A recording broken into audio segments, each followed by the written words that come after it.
Here we are. This is the wrap up for my Roadmap to Running series.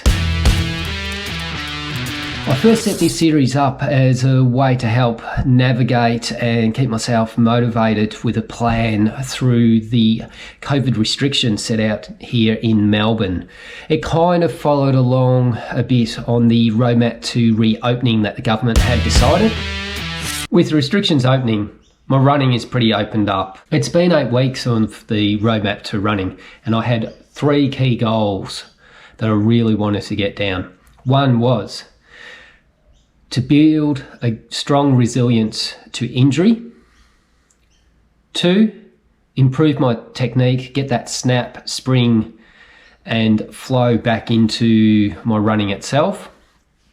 And 3, improve my versatility across a range of distances and terrains. For my running technique, there are some definite improvements. I'm finding on occasion I'm getting that snap and that spring, particularly when I add in the pace from tempo paces and faster. So anything that's faster than 5-minute Ks, it's feeling smoother, it's feeling quicker, it's feeling snappier.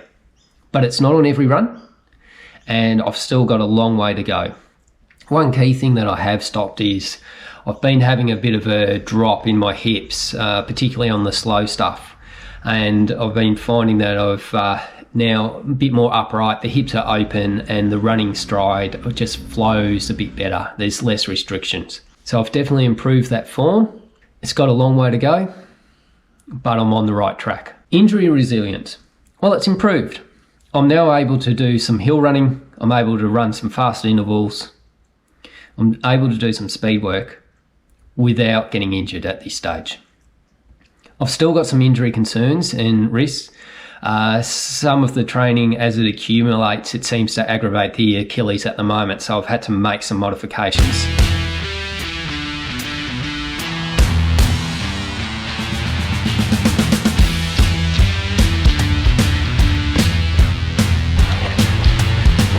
Back to another session of hill repeats. This time, because the Achilles has been flaring up, I'm going to take the stretch and compression out of the equation, and instead of doing the repeats up hills, I'm going to hit the stairs this time. And the reason being is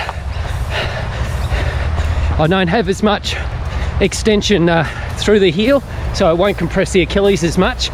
So hopefully I can still get most of the same benefits without aggravating the Achilles anymore, and hopefully this flare up can back right off.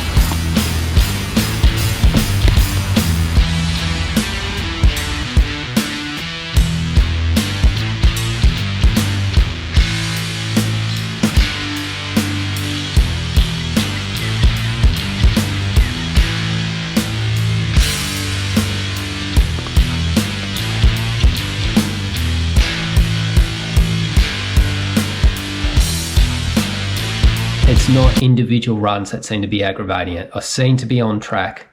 My Achilles is getting stronger. I don't seem to be having any trouble with the hamstrings. Everything else seems to be great. I'm definitely feeling stronger. There's always going to be some issues there to an extent, especially when you're trying to push the limits on running, but I'm definitely much more injury resistant. Am I bulletproof? Not in a long shot.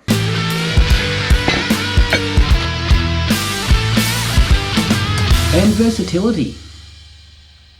Well, I've definitely gotten better at faster running.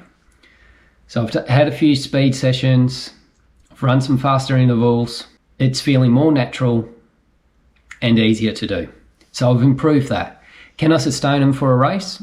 No, I'm not ready for that yet at this stage. What is lacking is my ability to go really long. But I need the patience, I need to maintain the consistency, and gradually I'll progress out to being able to handle the longer sessions. I know where it comes from. I know the training works. I've done it before. If I rush it, I won't be there. And if I really want to set myself up for something epic, I've really got a long way to go.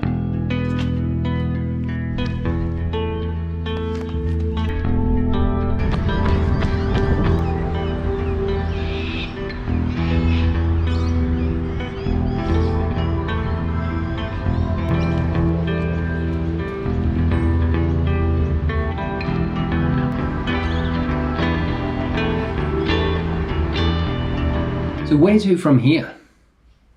Well, these videos aren't going to stop.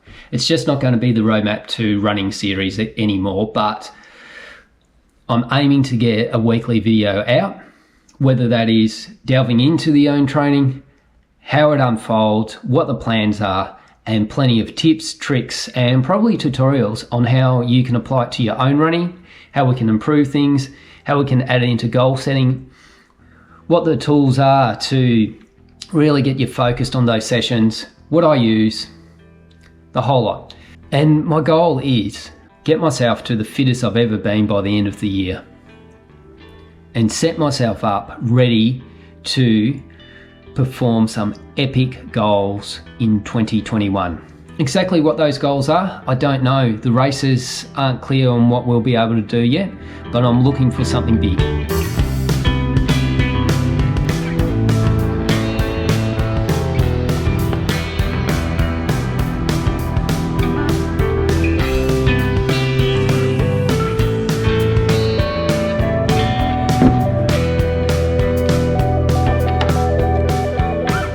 The support during these 8 weeks has been quite amazing. I've been surprised at how helpful and generous people have been in encouraging not just the running, but everything else, and including putting out the video. So a little shout out to many that have decided to show their support and appreciation. Links will be down in the description as well. Have a look at Chase Your Ultra, Chris Furlong, Goku Runner, Running with AJ and Max, Ultra Trail Stephen, Dev Runner, Rosser Runs, Life with Vince Lou, and The Determined Runner.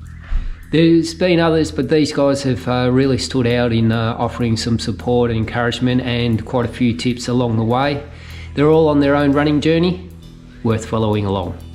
So 8 weeks has been a good time frame to see how a training program works. And look, for the most part, I've gotten out of it what I need. I'm a little bit faster across all types of running. I'm quite happy with the results. There's nothing spectacular about them. And like anything, the body does adapt and get used to the same stimulus all the time. So again, now it's time for a few changes. I know what's been working, I know what hasn't. That will be the topic in the next video. See you in the next one, and keep on running.